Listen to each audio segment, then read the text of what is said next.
Ang sarap-sarap. Hindi pwede. Ayun na.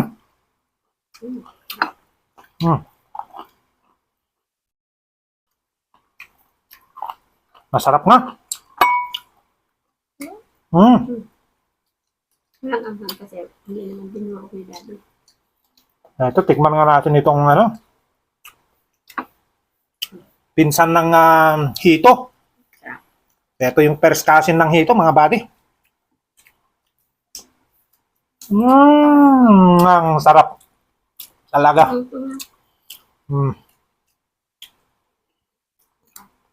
Paano na yan? Baka kukulangin yung rice na yan. Magpapatakbo tayo sa tindahan ngayon at bibili tayo.